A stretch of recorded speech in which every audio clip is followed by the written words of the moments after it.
سامنے پیاسے کھڑے ہو جیسے سمندر کے سامنے، ایسے کھڑے ہیں لوگ تیرے در کے سامنے، پیاسے کھڑے ہو جیسے سمندر کے سامنے۔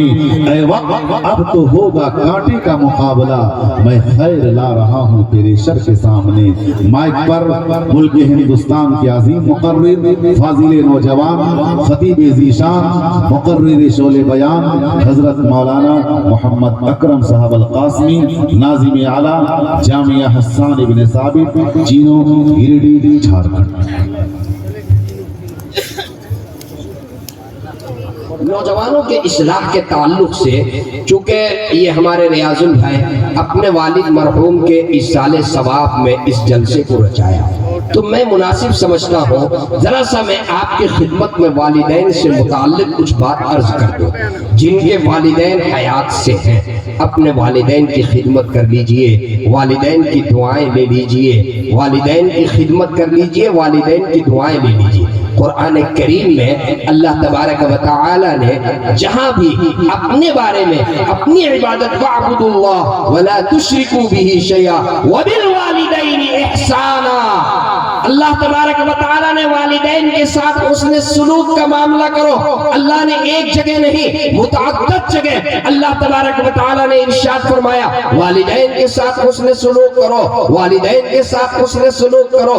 اللہ اللہ، ایک صحابی رسول صلی اللہ علیہ وسلم اپنی بوڑھی ماں جو آنکھوں سے نابینا ہے، پاؤں سے اپاہج ہے، اللہ اللہ، اپنی بوڑھی ماں جو چلنے پھرنے کے لائق نہیں ہے، انہیں اپنے کاندھے پہ بٹھاتے ہیں صحابی رسول، اور اسے لے کر کے اور عمرے کے لیے تشریف لے جاتے ہیں۔ اللہ اللہ، بیت اللہ شریف کا طواف کراتے ہیں، ایک طواف، دوسرا طواف، تیسرا طواف، چوتھا طواف، پانچواں، چھٹا، ساتواں طواف جو ہی مکمل ہوتا ہے، حضرت عمر رضی اللہ تعالیٰ عنہ سے ملاقات ہو جاتی ہے۔ وہ صحابی رسول عرض کرتے امیر المومنین یہ میری والدہ ہے، امیر المومنین یہ میری ماں ہے، چلنے پھرنے کے لائق نہیں ہے، میں نے اس کو اپنے کاندھے پہ بٹھایا، امیر المومنین میں ان کا خدمت بھی کرتا ہوں، امیر المومنین میں اپنے ہاتھوں سے استنجا بھی کرواتا ہوں، امیر المومنین میں اپنے ہاتھوں سے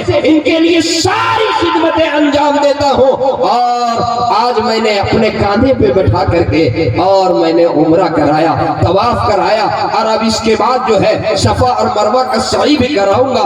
اے امیر المومنین، میں آپ سے یہ پوچھنا چاہتا ہوں کیا میں نے اپنی ماں کی خدمت کا حق ادا کر دیا؟ کیا میں نے اپنی ماں کی خدمت کا حق ادا کر دیا؟ اللہ اللہ اللہ، حضرت امیر المومنین فرماتے ہیں کہ سنو، ماں کی خدمت کا حق تمہاری ولادت کے وقت، تمہارے ڈلیوری کے وقت، تمہاری پیدائش کے وقت، تمہاری ماں نے جو ایک مرتبہ آگ کی ہے ابھی اس کا بھی حق ادا نہیں ہوا، ابھی اس کا بھی حق ادا نہیں ہوا۔ اللہ، قرآن نے پروٹوکول بیان کیا کس طرح سے ماں باپ کے سامنے پیش آؤ۔ وَلَا تَقُلْ لَهُمَا أُفٍّ وَلَا تَنْهَرْهُمَا، ماں باپ کے بارے میں ہے کہ اس کے سامنے، ان کے سامنے اف تک مت کہو۔ اف عربی میں اف یہ اس لفظ سے زیادہ کسی آواز کی پستی کے لیے اور کوئی لفظ عربی میں ایجاد نہیں ہوا ہے، یہ سب سے نیچے یہ اف ہے۔ اتنی آواز کی پست رکھو اپنے والدین کے سامنے، کہتا ہے اف تک مت کہو، اف تک مت کہو۔ اور امام فخر الدین امام رازی رحمۃ اللہ علیہ نے اپنی تفسیر میں اف کی تفسیر میں لکھا ہے یہ بدن میں جو شگاف ہے، شگاف میں جو دھول پڑ جاتا ہے اس کو اڑانے کے لیے جو پھونک مارتے ہیں، اس دھول کو اڑانے کے لیے اس پھونک سے جو آواز نکلتی ہے اس کو اف کہتے ہیں۔ اماں کے سامنے، ابو کے سامنے اتنے زور سے بھی پھونکنے کی بھی اجازت نہیں ہے۔ اور امام رازی رحمۃ اللہ علیہ نے ایک اور بات لکھی ہے اسی ذیل میں، بڑی قیمتی بات، کہ اگر کسی کے ماں یا کسی کا بوڑھا باپ اگر اس نتیجے پر پہنچ جائے کہ وہ بستر میں ہے، بستر علالت میں ہے، وہ لقوہ زدہ ہو گیا یا وہ فالج زدہ ہو گئے یا وہ بڑھاپے کے وجہ سے اب وہ بستر سے اٹھنے بیٹھنے کے لائق نہیں، اپنی حاجت اپنے ہاتھ سے پوری نہیں کر پا رہے ہیں، استنجا اور پاخانہ اگر بستر پہ ہو جا رہا ہے، ان کا جوان بیٹا اپنے بوڑھے باپ کی وہ خدمت کرتا ہے، اپنے ہاتھ سے خدمت کر رہا ہے اور نجاست اپنے ہاتھ سے صاف کر رہا ہے۔ انسان کی طبیعت کے اندر نفاست ہے۔ اب نفاست کی وجہ سے اگر وہ اپنے ناک کے اندر کپڑا لپیٹ لیتا، نفاست کی وجہ سے اپنے ناک کے اندر وہ کپڑا لپیٹ لیتا ہے، مقصد یہ نہیں ہے کہ والدین سے اس کو نفرت ہے، والد سے نفرت نہیں ہے، کوئی نفرت نہیں ہے، لیکن انسان کی طبیعت کے اندر جو نفاست ہے، اس نفاست کے تقاضے سے وہ اپنے ناک پہ کپڑا لپیٹ کر کے اور ان کے بول و براز کو صاف کر رہا ہے۔ اگر اس باپ کے دل میں یہ بات آ جائے، باپ کے دل میں یہ شبہ بھی آ جائے کہ شاید میرے بیٹے کو مجھ سے نفرت ہے اور اس وجہ سے یہ اپنے ناک کے اوپر جو ہے یہ کپڑا پہن لیا ہے، اس کو کچھ پریشانی ہو رہی ہے، اگر یہ شبہ باپ کے دل میں آ جائے، امام راضی کہتے ہیں کہ یہ بھی اف کے ذیل میں آتا ہے۔ اجازت نہیں ہے کہ وہ ناک میں کپڑا لپیٹ کر کے خدمت کرے، ناک کھول کر کے اپنے باپ کی خدمت کرے۔ میرے دوستوں، کیا مقام ہے ماں باپ کا۔ آج میں ایک جملہ کہتا ہوں بڑی ذمہ داری کے ساتھ، جب باپ بڑھاپے کو پہنچ جاتا ہے، وہ باپ جس نے اپنے بچے کی پیدائش کے بعد اپنے دوستوں میں کبھی مٹھائیاں بھی تقسیم کیا تھا، اپنے دوستوں کو میسج کیا، اپنے دوستوں کو ٹیلی فون کیا، میرا چاند جیسا بیٹا ہوا ہے، چاند جیسا بیٹا ہوا ہے، خوشی منایا، ہزاروں روپے کی مٹھائیاں تقسیم کیا۔ اللہ اللہ، وہ بوڑھی ماں، اللہ، کوئی وقت نہیں ہوتا کہ کب یہ پیشاب کرے گا، کب یہ پاخانہ کرے گا، بتا کر کے نہیں کرتا، دن بھر میں 4 مرتبہ، 24 گھنٹے میں 10 مرتبہ کر دے، 12 بجے رات کر دے، 2 بجے رات کر دے، کبھی ماں کو ناگواری نہیں ہوتی کہ تو سونے کے وقت میں پاخانہ کر دیا، نہیں، 2 بجے رات کرتا ہے، 3 بجے رات کرتا ہے، رات بھر میں 10 مرتبہ استنجا کر دے، ماں کو ذرہ برابر بھی ناگواری نہیں ہوتی، اسی وقت وہ اٹھ کر کے ماں اپنے لخت جگر کو دھوتی ہے، اپنے لخت جگر کو صاف کرتی ہے، اور اگر اسے بخار آ جائے، سردی ہو جائے، گرمی آ جائے، بخار آ جائے، ذرا سی بے چینی ہو تو باپ تڑپ جاتا ہے، باپ تڑپ جاتا ہے، باپ کبھی اس ڈاکٹر کے دربار میں جاتا ہے، کبھی اس ڈاکٹر کے پاس جاتا ہے، علماء سے ملتا ہے، کہتا ہے دعا کر دیجئے گا، میرے بیٹے کی طبیعت خراب ہو گئی ہے، میرا بیٹا بیمار ہے۔ باپ کبھی اس دروازے پہ جاتا ہے، پوچھئے اس باپ سے جس کا لخت جگر بیمار ہے، کسی عارضہ کا شکار ہے، وہ کبھی اپنے لخت جگر کو لے کر کے ویلور جاتا ہے، کبھی اپنے نور نظر کو لے کر کے بنگلور جاتا ہے، کبھی ایمس جاتا ہے، کبھی رمس جاتا ہے۔ اللہ، اور وہ ماں جو اپنے لخت جگر کے لیے اپنی نیند کو قربان کرتی ہے، جب وہ بیٹا جوان ہوتا ہے، جب وہ بیٹا جوانی کے دہلیز پہ قدم رکھتا ہے، اس کی شادی بیاہ ہو جاتی ہے اور اس کے بال بچے ہو جاتے ہیں، وہ بوڑھا باپ اللہ دروازے پہ بیٹھا رہتا ہے کہ میرا بیٹا جائے گا تو مجھ سے ملاقات کر کے جائے گا، میری خیریت پوچھ کر کے جائے گا، لیکن وہ بیٹا اپنے گھر سے نکلتا ہے، بائک پہ بیٹھتا ہے اور اپنے باپ کے پاس وہ 2 منٹ وقت نہیں دیتا۔ باپ منتظر رہتا ہے کہ شاید شام کو جب بیٹا واپس آئے گا تو میرے پاس بیٹھے گا، مجھ سے میری خیریت پوچھ لے گا، لیکن واپس آتے ہوئے بھی وہ بوڑھا باپ چشمے سے دیکھتا ہے بیٹا آ گیا، لیکن اس کے پاس اتنا ٹائم نہیں ہے کہ وہ اپنے بوڑھے باپ کے پاس بیٹھ کر کے اور بوڑھے باپ کی خیریت پوچھ لے۔ اللہ اللہ، باپ کے پاس بیٹھنا، باپ کا پاؤں دبانا تو دور کی بات ہے، باپ کی خدمت کرنا تو دور کی بات ہے۔ مجھے افسوس ہے کہ اس نوجوان کے پاس باپ کی خیریت پوچھنے کے لیے 5 منٹ ٹائم نہیں، وہ باپ کے پاس بیٹھ نہیں سکتا 5 منٹ۔ ابا کیا حال ہے، کیسے ہیں آپ، کیسے ہیں آپ کی کیا خیریت ہے؟ حدیث میں ہے کہ اگر سو کر کے رات کے